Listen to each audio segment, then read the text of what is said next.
Yeah, I just always wanted to be me, to be honest. I always felt uncomfortable trying to be somebody else. I think whenever we're growing up like that, we're so stuck trying to be what our parents want us to be. Yeah. So then by the time it's like, who's your hero? It's like, man, I don't know. I've been looking for myself the whole time. Okay. So it's like, gotta find me first before I can, look at someone else and be like, this is... Yeah, them, Yeah. I don't really know. Yeah. This is great podcast content. Awesome. Yeah, dude, this is, yeah. Yeah. This is the whole reason I did this, was because I want to have, like, conversations like this. Because, people don't really talk about this. No, I like love these thing. conversations. I mean, they're real. Because it's deeper. It's not surface level. Yeah. Nope. No. Like, that's all you have nowadays, surface level conversations. Exactly. That's all you see.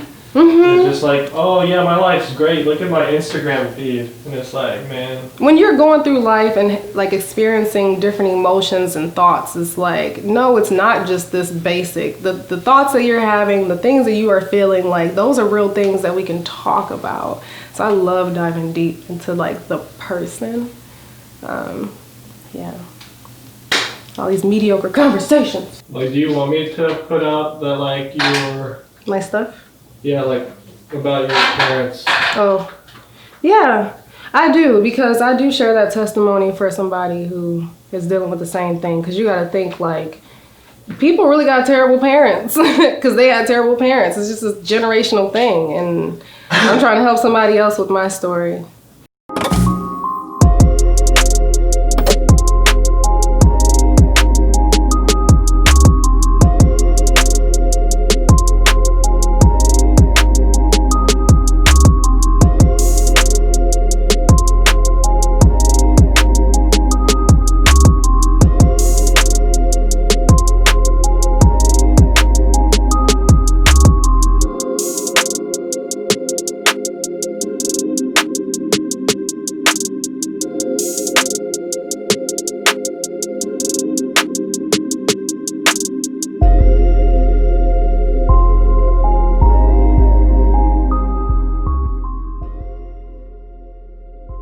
Please state your name, age, and location. My name is Lo, I'm 27, and I'm a personal trainer in Houston, Texas. What was it that got you into health and fitness? So about 4 years ago, I did not feel at my best because I was 173, and that is the biggest I've ever been. It was new to me and my family, and so I remember growing up, my grandma would talk about not being fat. So they're from the South, and I don't know where this whole you can't be fat thing came from, but it really bothered them. So I would get, things like, are you pregnant? Wow, you're just blowing up, or just a lot of mean things. So it really affected me. I didn't like who I was looking at in the mirror. I didn't feel like myself. I didn't recognize myself. Clothes wouldn't fit. I was always slim, so it was just really new to me, and it was hard. It was a hard moment. So that's what got me into fitness a year later, just because I realized I wasn't ready at that time. Even though I had all of that to motivate me, I wasn't necessarily ready. I was just doing it for the wrong reasons, to please my family members. So it wasn't until 2017 I decided to take it serious and just get myself back to who I thought I was. So I was someone who was confident. I was a go-getter. Anything I put my mind to, like, I literally just go out and do it. I never really had low self-esteem, and I didn't necessarily have too much confidence. It was just a good balance for me. And when I gained all that weight and couldn't recognize myself, I didn't know who she was. So I just wanted to get back to my active self, my confident self, and just walk tall. How has health and fitness sort of impacted your life and kind of helped you through those times? So it affected my mental first, so it became therapy for me. And so after I hit it hard in the gym, I would feel better. And so then I started seeing results. And so I'm like, okay, everything's shaping up. My mind's shaping up, my body's shaping up. And yeah, it changed everything from that point on, just because I knew that if I kept going, I would become who I wanted to be, which was someone that was strong, confident, who had a plan, who had direction. Yeah, that's who I am. Really, I'm not afraid of anything. Literally, I'll have a thought like, I want to get up and go here. I would do it, you know? And so I just want to get back to that person. I really felt like I couldn't do that when I was bigger because I just didn't feel like myself. My life at that time was just not the best. I had a really bad breakup. Just graduated college, didn't really have a plan. I thought I had a plan, but that just didn't work out. My parents were just the biggest problem in my life, and they still are till this day, but I'm way stronger now, so they don't affect me as much. But they were a huge, huge, huge problem. If you can't see it on my face, they were a huge problem. So, yeah. What got you into the gym wasn't exactly your parents, but it was like you kind of realizing that you wanted to change yourself, not for them, right? Yeah. Okay. Yeah. That's how I did it too. Yeah. Because whenever I was growing up, I was like, they can talk about how fat I am, I don't care. Yeah. And then eventually I was like, you know what? I'm gonna do this for me. Yeah.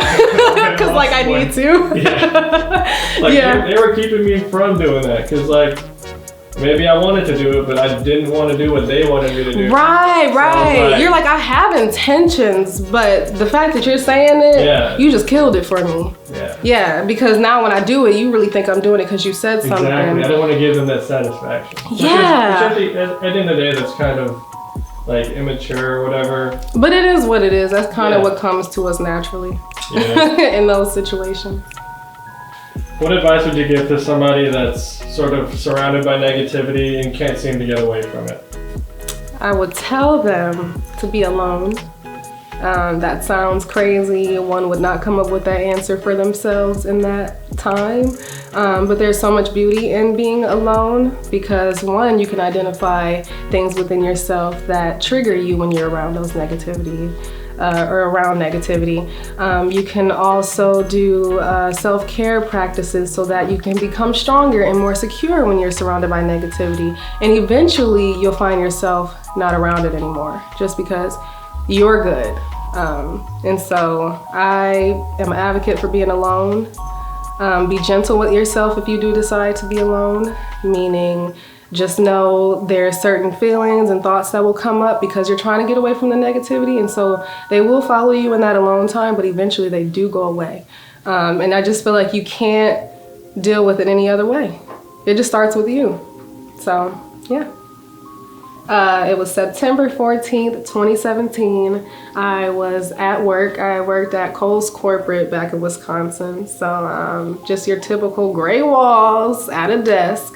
And I had got into an argument with my cousin over text message, and I don't know what it was, but like my spirit was just like, enough is enough. I've had enough with everyone picking and poking at me, wanting to argue with me about just whatever. I just felt so bothered inside that the only answer was to get away and to be alone. And I believe I moved out before that, so I was already on my own, but cutting everybody off. So I told my best friends, I'm like, hey, I'm gonna be gone for a while. I tried to do it out of love because I didn't want to just be like, I'm out of here, screw you guys. So I gave everybody a warning like, hey, I'm not ignoring you. Don't even call me because I don't want to ignore you and I don't want to tell you I can't talk. So I told them I'll be back when, I don't know, but I'll call you when I'm ready. And my friends respected it, they supported it, they loved me through it. But my family was just like, oh, you just don't want to talk to us. You know, it's like, no, you don't understand. I gotta do this for myself because one, I need to be able to stand 10 toes down in front of you because I'm tired of like you triggering me, like, you know. And so I changed my number, got a new email, like just a bunch of newness. And so blocked everybody, and it took me 8 months. I was alone for 8 months. I was in a relationship still at the time, but my relationship is solid enough to where I was able to do this. And so, but I was alone for 8 months. So what that means was I would go to work, I'd come home, I wouldn't turn on anything, literally just sat in silence until I got comfortable with sitting in silence. So when I'm telling someone be alone, just know it sucks in the beginning, but it's well worth it because so much comes out of just being alone. And so I would come home, sit there for a while, and then I would journal about the day. So I just made sure to talk about something because I wanted to look back and I wanted to use my journals to help someone else. So it was really intentional. I have like several journals right now. I have a journal starting from September 14th when I said I was done. So it's pretty cool to look back at that and then look at myself now.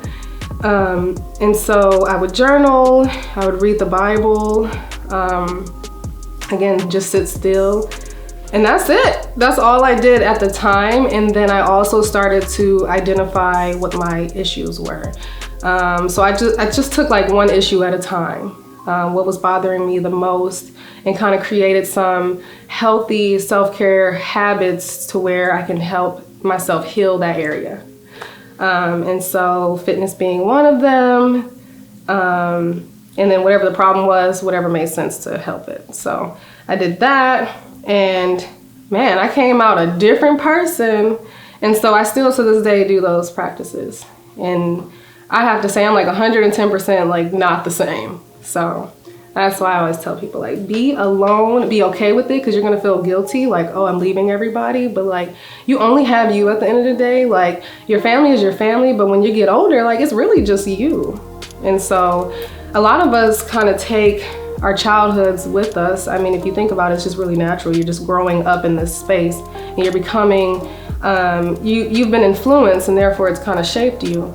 And so I just feel like I'm here to, I feel like I went through that as well to help somebody else get out of it, because you can get out of it. A lot of people think they're just stuck with that family, stuck with their mom or stuck with their dad, or stuck in the way that they grew up, the mentality, I'm just this way. No, you're not supposed to be that way. I'm pretty sure you were meant to be some other way, but given your circumstances, it was otherwise. And so I want to help people get back to themselves, however that works for them, however that looks for them, because I took myself through it.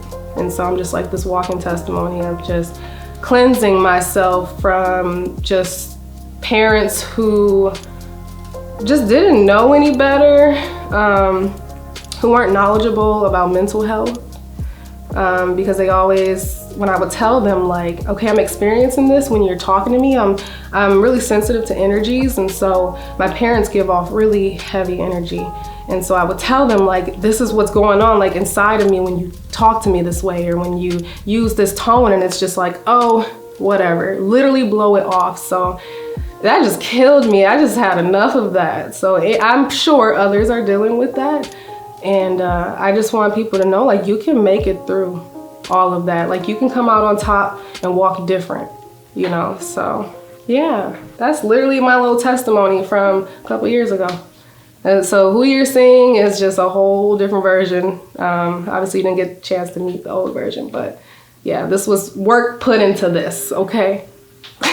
So moving forward, do you have any plans for the future? My plans in the future, I plan to continue to inspire people and ignite souls. I really want to let people know that there is a light inside of them, and they just have to dust it off and let it shine bright. So how I plan to do that is share my testimony, coach those through life events, and still be a trainer just because I love fitness and I love helping people with that. So for this next question, I want you to look into the camera and give your future self some advice.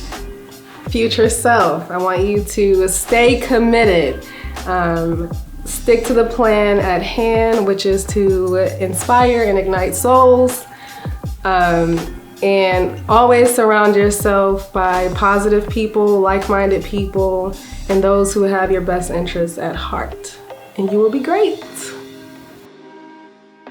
The quote that I live by is, every day is a choice, because it is a choice whether you choose to do something or not. That was a choice.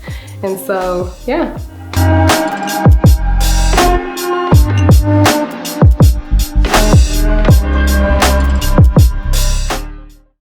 You straight up like isolated yourself, like legit isolated yourself. Because I felt like if I did that, like, can no one get in? You know what I mean? Like, if I'm not around anyone. There's nobody but you. There's nobody but me. Because I'm not going to intentionally hurt myself. So it's like, might as well just kind of be alone then. It made sense. And yeah, so it does, yeah. Going through it, I'm like, this is the answer right here. Y'all got to get away from people. Some people are scared of that. They're just like, there's history there, whether it's like a relationship or a friendship or, you know, a family member. Well, because this is my family member. Because my dad's side, I didn't actually go see my dad when I went home. We have an estranged relationship. Like, he was there, but he wasn't there. And so I decided not to go see him because I'm like, we're just going to pretend. So I don't really feel like that. And so family didn't like that. They were calling and texting me like, that's still your dad. And, you know, in the African-American community, and this is probably in other communities, but like, they really don't take mental health seriously. They don't take accountability for what they've done. And so it's like my dad treated me like crap. And, you know, I tried to voice myself to my parents, and they just still to this day don't listen to me. They will cut me off and tell me they didn't do whatever I'm talking about. Like, I'm just pulling stuff out of my ass. And so I decided not to see him, and they're just like, he's still your dad. It does not matter. You don't get to talk to anyone, family or not, any kind of way, you know? So, family can be hard. It's so crazy. You're just like, we supposed to be close. At least we think that. But I don't think family was ever like that in this world. Hey, girl. Yeah. I like it. Yeah. Dang, man. It was a real moment. Like, it was real. And I knew it was real because, again, it was just my spirit talking. Like, I was dead ass serious. I'm like, oh, I'm done. Like, screw all of this. And so now some family members are coming out and saying, like, oh, we get why you did that. And so I just went home like a couple weeks ago, and I'm like, okay, I'm ready to, because I wasn't talking to family members for like 2 years still.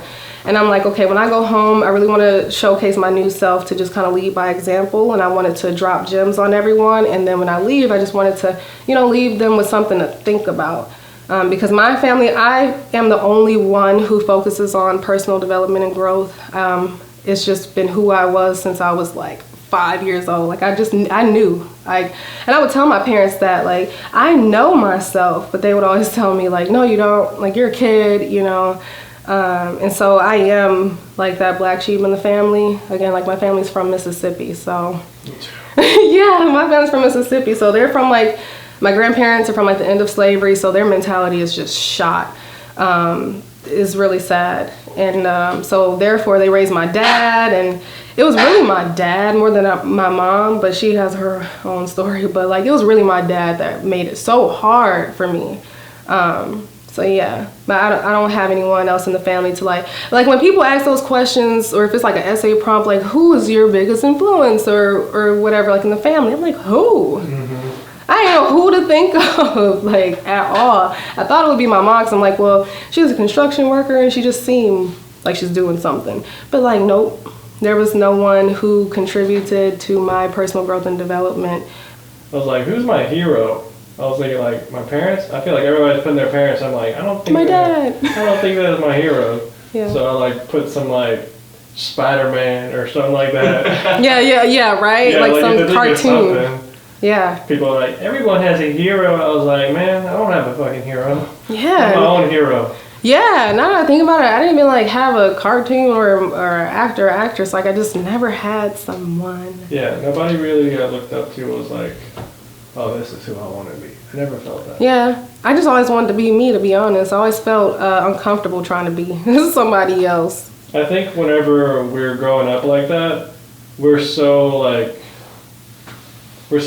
stuck trying to be what our parents want us to be. Yeah. So then by the time it's like, who's your hero? It's like, man, I don't know. I've been looking for myself the whole time. Okay. So it's like, you know, gotta find me first before I can, you know, look at someone else and be like, this is... Yeah, them, you know. Yeah. I don't really know. Yeah. This is great podcast content. This is awesome. Yeah, dude, this is, yeah. Yeah. This is the whole reason I did this, was because I want to have, like, conversations like this. Because, you know, people don't really talk about this. No, I love these conversations. I mean, they're real. It's because it's deeper. It's not surface level. Yeah. Nope. No. Like, that's all you have nowadays, surface level conversations. Exactly. That's all you see. It's just like, oh yeah, my life's great. Look at my Instagram feed, and it's like, man. When you're going through life and like experiencing different emotions and thoughts, it's like, no, it's not just this basic. The thoughts that you're having, the things that you are feeling, like those are real things that we can talk about. So I love diving deep into like the person. Yeah. All these mediocre conversations.